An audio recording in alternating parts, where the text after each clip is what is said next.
Saudara yang terkasih dalam Tuhan, kita melihat pada bagian yang terakhir, apa yang harus kita lakukan dengan hidup. Seperti pada di pinggir jalan, tanah berbatu dan tanah semak duri, maupun tanah yang subur. Apa yang harus kita lakukan dengan hidup kita? Saya mau katakan bahwa benih yang jatuh di pinggir jalan, itu adalah hati yang keras di pinggir jalan.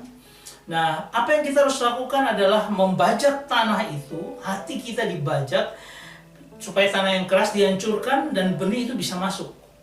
Ya, langkah praktis kita lakukan doa kerendahan hati, di mana apa kita meminta Tuhan untuk supaya apa? Melembutkan hati kita, supaya benih yang ditaburkan itu bisa masuk dalam hati kita.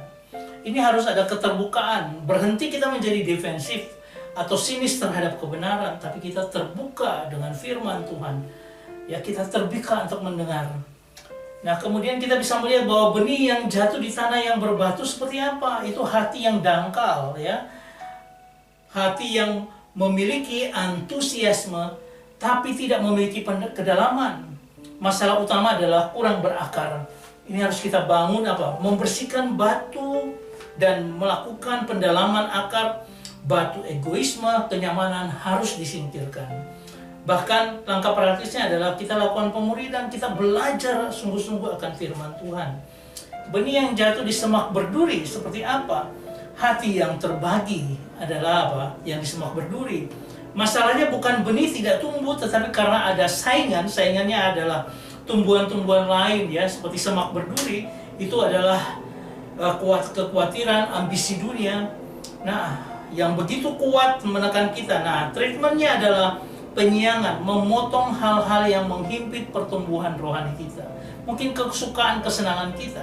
Kita membangun ulang prioritas kita, di mana apa? Secara sadar mengatur waktu dan manajemen waktu. Kemudian kita melatih latihan kepercayaan, trust. Melawan kekhawatiran, kita mengingat bahwa Tuhan akan menopang kita dan menolong kita dalam semua yang kita hadapi. Saudara, kalau kondisi hati yang keras dilunakkan dengan doa, penyesalan dan kerendahan hati, hati yang dangkal, kita harus terus mendalami akan firman Tuhan, komitmen belajar Alkitab, eksegesis, maupun hati yang terbagi karena di tengah himpitan semak belukar adalah membersihkan, di mana kita lakukan puasa, kita penataan ulang prioritas dan sebagainya. Dan hati yang subur, harusnya orang ini adalah pelayan, melayani dengan apa yang Anda dapatkan, apa yang kita dapatkan, kita membagikan, melakukan pemuridan dan pelayanan kasih.